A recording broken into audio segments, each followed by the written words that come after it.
A situation I come across often is someone whose loved one, whose spouse, whose friend has asked them to co-sign for a loan. And the question is, well, what do I do? So this is what we want to talk about today. Hi, my name is Zoba. This is Zoba's Wealth Lab, a space where we talk about real world finance and encourage creating wealth fearlessly. So before we dive into co-signing, there are two things you need to keep in mind. The first thing is that 40% of co-signers pay back all of the debt they have co-signed for. This does not include those who pay back some or most of the debt. This is those who pay back all of the debt they have co-signed for because the person who borrowed the money defaults on the payment or just skips paying it altogether. And most people co-sign for their loved ones, friends, family, spouses, etc. etc. So before you co-sign for someone, you want to make sure you have a conversation with them. And there are things that are red flag checks in that conversation. You want to find out the amount of the debt. A high debt amount is definitely a red flag. When we're looking at thousands of dollars that you yourself cannot afford, that is one rule of thumb. Can you afford it? High credit card debt is a red flag check because it shows that the person does not have discipline with their money. Unless it's happened because it was a medical emergency or something. But if it's just credit card debt from living, that is a red flag check. High interest rates, high interest consumer debt, whether it's a loan or credit card debt, that's a red flag. If they cannot show you a payment plan and a payment history that has been consistent and what they've been doing to catch up on that debt, that is definitely a red flag. And if they have poor credit, that is a red flag. So when you're having those conversations before you make the decision to co-sign for someone, keep that in mind. And what does co-signing mean? Co-signing means you are a co-borrower. You are not a backup plan for the loan. Missed payments also affect your credit. The loan shows up on your credit report, and lenders can choose to come after you.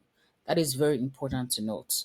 You are not a backup plan, you are a co borrower. So before you co sign for your loved one as they talk to you and pressure you, make sure you don't get emotionally blackmailed or pressured into co-signing that loan because you need to take care of yourself too. If something happens, whether they intend to or not, you are going to be on the hook for it. And if you cannot afford it, now it affects your credit and your financial situation. That person cannot help you because they are coming to you in the first place because they are in trouble. And there is no one else who is going to be able to help you. Now you're in a position where you yourself are looking for a co-signer.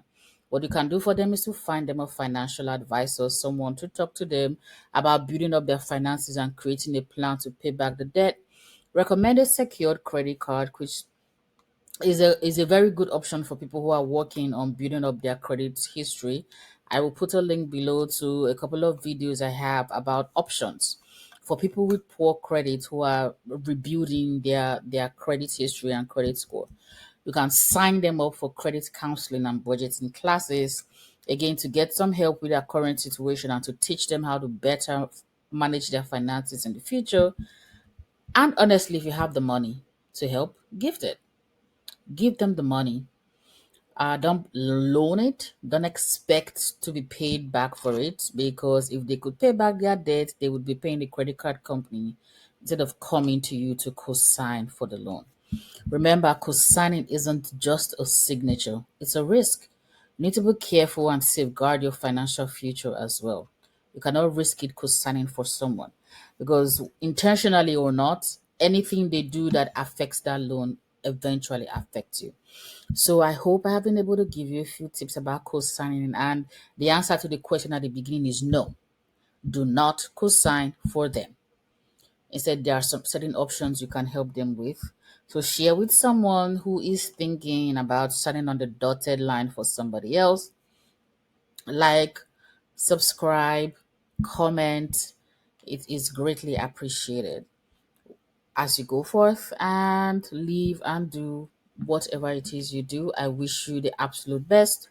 Go forth, create wealth fearlessly, and I will catch you on the next video.